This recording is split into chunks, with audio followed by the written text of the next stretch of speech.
teks deskripsi. Teks deskripsi adalah sebuah teks yang menggambarkan secara jelas sebuah objek, tempat, atau peristiwa yang sedang menjadi topik kepada pembaca, sehingga pembaca seolah-olah merasakan langsung apa yang sedang diungkapkan dalam teks tersebut.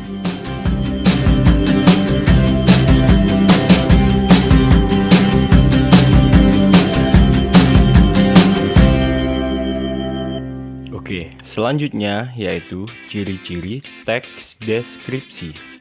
Apa saja ciri-ciri teks deskripsi?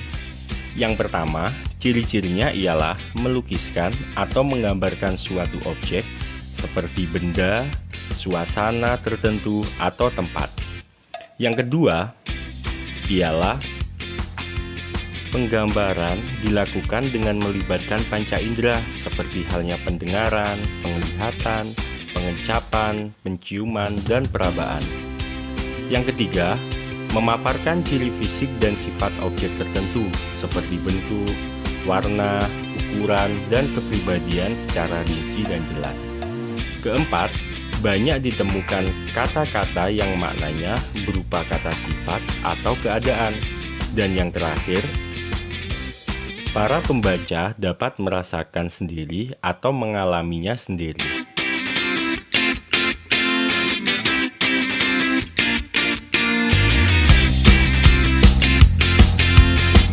Selanjutnya, kita masuk ke struktur teks deskripsi.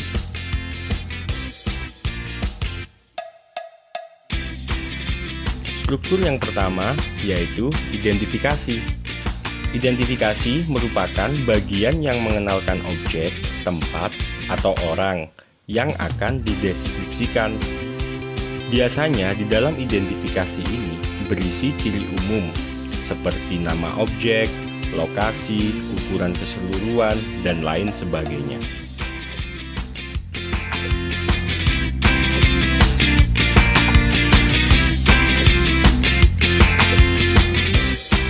Struktur kedua, ada deskripsi bagian.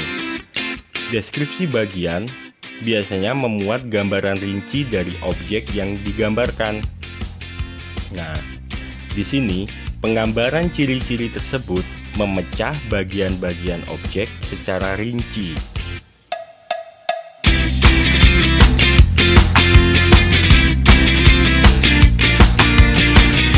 Dan struktur yang terakhir ialah penutup.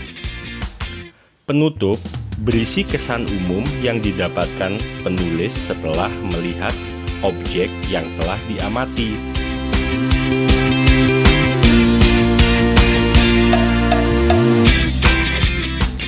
Nah, lebih jelasnya, marilah kita sama-sama mencermati struktur teks deskripsi, atau marilah kita sama-sama menelaah teks deskripsi.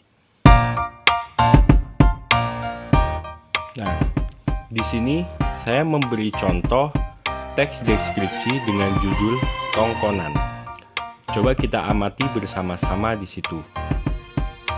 Paragraf pertama ini termasuk dalam struktur teks deskripsi identifikasi.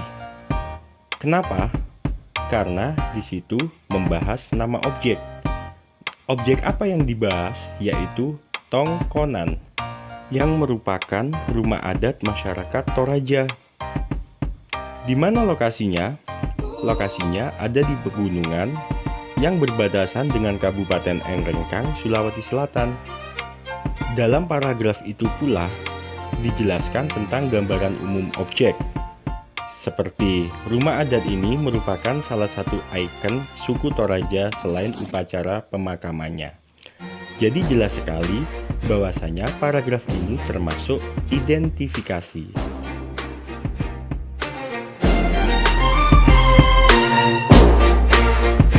Oke, ini merupakan paragraf kedua dari teks yang berjudul sama, yaitu tongkonan. Mari kita perhatikan paragraf kedua ini dengan baik-baik. Paragraf kedua ini termasuk dalam struktur teks deskripsi kedua, yaitu deskripsi bagian. Karena bagian-bagian objek yang dideskripsikan dijelaskan secara rinci, mulai bahan kayu yang digunakan, ukiran rumah, hiasan atap rumah yang menghiasi rumah adat tersebut. Oke, sekarang kita masuk di paragraf ketiga. Kita amati baik-baik. Di paragraf ini merupakan bagian dari struktur teks deskripsi yang ketiga, yaitu penutup. Kenapa dikatakan penutup? Karena di paragraf ini berisikan tentang kesan umum yang dikeluarkan oleh penulis setelah mengamati objek yang dideskripsikan.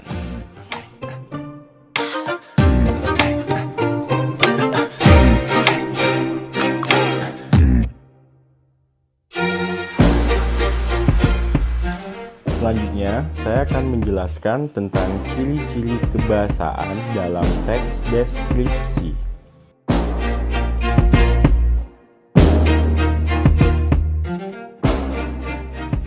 Ciri kebahasaan teks deskripsi yang pertama ialah kalimat berisi penjelasan terperinci untuk membuat objek menjadi konkret. Maksudnya, kalimat penjelas adalah kalimat-kalimat yang isinya merupakan penjelasan, uraian, atau berupa perincian detail tentang kalimat utama suatu paragraf. Di sini saya memberikan contoh kalimat, ibuku orang yang sangat baik.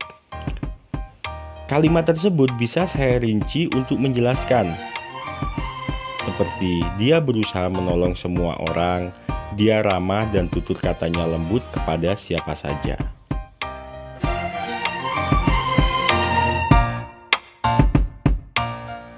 Kaidah kebahasaan yang kedua yaitu penggunaan kalimat yang menggunakan serapan panca indera. Teks deskripsi berisi kalimat yang seolah-olah dapat dilihat, didengar, dan dirasakan. Di sini saya memberikan dua contoh, yaitu mendengar dan melihat.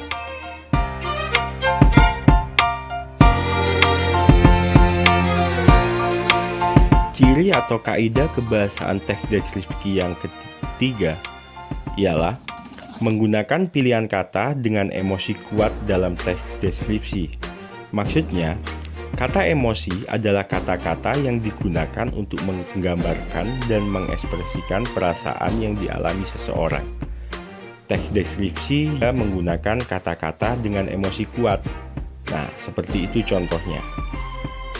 Ada kata terpesona, mempesona, elok, cerai-berai, tabah.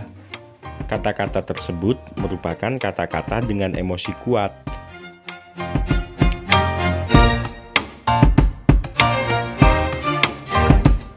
Dan yang terakhir ialah mengidentifikasi majas.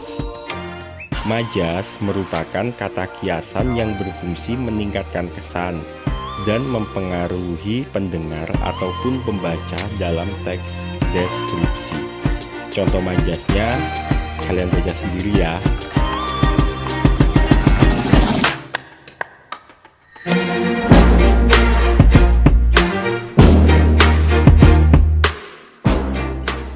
Oke, sekian penjelasan teks deskripsi dari saya. Mudah-mudahan bisa bermanfaat bagi kalian.